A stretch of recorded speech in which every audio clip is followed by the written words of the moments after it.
So I just completed one of my most ambitious short films ever. From exploring new shots to mounting my brand new camera on a car for the very first time. Here's everything that I learned, the good, the bad, the ugly, and all the stuff that I learned about mounting my camera on a car for the very first time. Let's get in.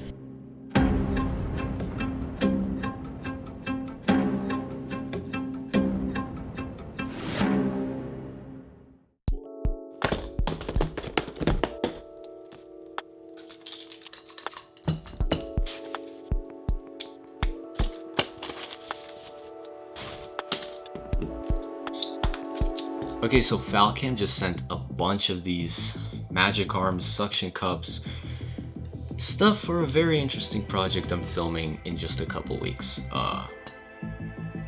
Let's see what we can create.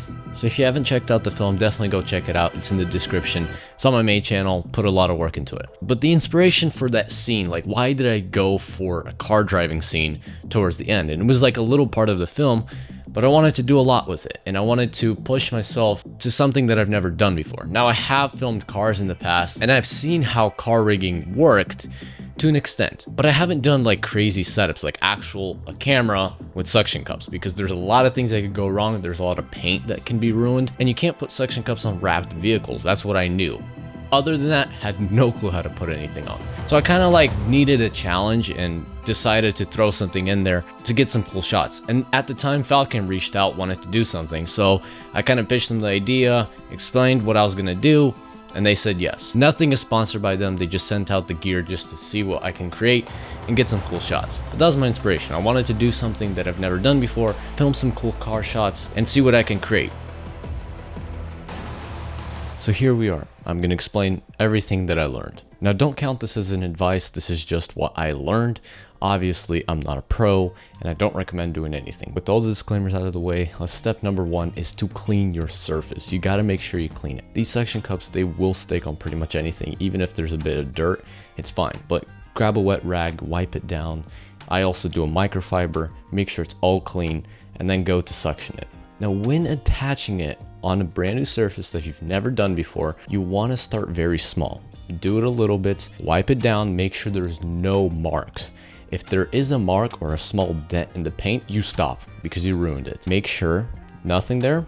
Okay, go a little harder. Go 10 pumps, okay, right? 10 pumps, there's nothing, you wipe it down, it's good. Now do it a little harder. I do it in steps because if I suction it as hard as it possibly can, and then there's like I damage the paint or something, because some paint is very, very soft on cars. Make sure there's no wrap because you will ruin the wrap. Make sure it's actual hard paint and not some soft paint for luxury cars. So start out small and then go stronger and gradually increase when you're doing the testing.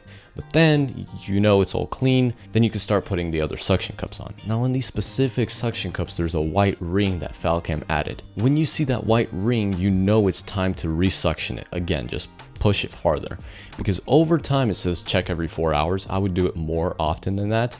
I check it quite often, but when you see that white ring, then you know, oh, okay, it's leaking air somewhere, so you got to reposition it and resuction it. So that's a cool feature that they added. Make sure to keep that in mind. Now I know the tilted ones, they have the sensors in them and they'll automatically start, but I don't have those and no money to buy them. So it's awesome that they had the white ring, so you know somewhere it's leaking air. You want to have it spread out as much as possible to absorb all the motion. Now, when it comes to stabilization, if you have a Canon, turn off your stabilization, okay? Please. I can tell if you shot a video on a Canon just because of your stabilization, because any micro jitters will start warping. If you're on a camera that has pretty decent stabilization like Nikon, Lumix, Sony, then you can leave it on. Just don't put it too much. Now, if you have a sensor shift stabilization, turn that on. I found it works best. I have my stabilization on basic, not high, not boost, just regular sensor shift, no crop. If you find yourself like driving on gravel or rough surfaces, then it is better to turn it up. If your camera has stabilization, turn it on, but don't do any crazy stabilization because it might give you warping. But otherwise, spread the suction cups out and you should get a pretty stable image depending on your scenario and what you're driving. Now, it's always better to have the arms distributed, meaning that one at the bottom, one on the side, one at the top, or two sides. If you have it on one ball head, it could work, but you have potential for that ball head either unscrewing or shaking a bit too much. So you want to spread out your point of contacts, same thing as on the car. same as on your camera. So spread your point of contact out. Now next comes to harnessing, and I guess it's a legal reason you have to have your camera harnessed just in case it falls off. Now what I do is I grab a regular strap, ratchet strap, attach it to wherever you can possibly do. On the car, window wipers, those things are pretty solid. Attach that to one of your arms or to the cage or to a top handle, it doesn't matter. Attach it to a point of contact, so in case the suction cups do fail or in case of an accident or whatever, your camera does not come crashing down and hitting someone else's car, causing an accident. For legal reasons, you have to. And honestly, even if I wasn't, it still gives me peace of mind. Like I was thinking, well, these things aren't ever gonna fall off.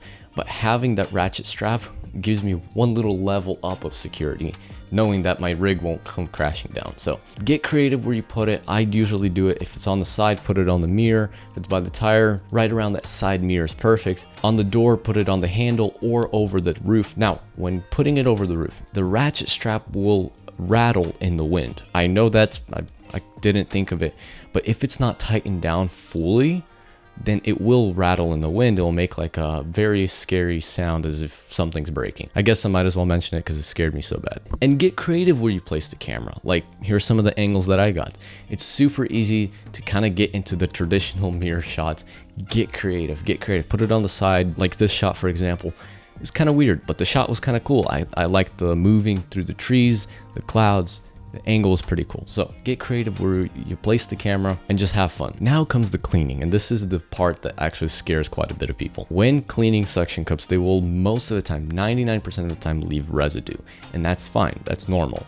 So what you do is you grab a wet rag and wipe it down, put some pressure on it, make sure that ring, look at it at an angle so you can see where the light is. Then I'll go over and microfiber it, then get a paper towel, just make sure everything is perfectly clean and better than you got it. So that's my tips on how to mount a car. Again, this is not advice, just what I learned. Make sure to stay safe, mount your camera on the car, get some cool shots. It's all worth it. As far as mounting on glass, it's by far my favorite tool. You could get creative shots that obviously would use a C-stand or a tripod.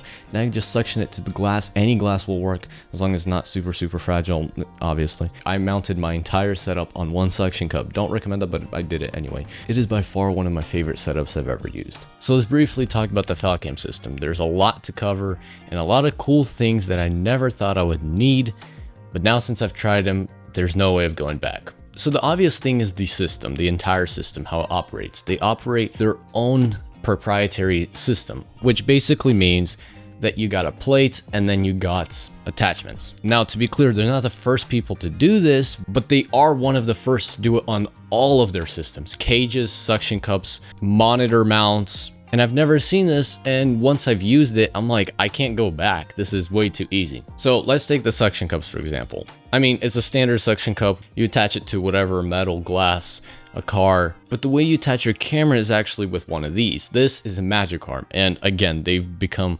insanely overused over the past, I think, year and a half. Every Joe is doing his reel about how to make those POV shots, okay? We know how to do it, okay? Now, I've had my own experience of magic arms. I had the small rig one.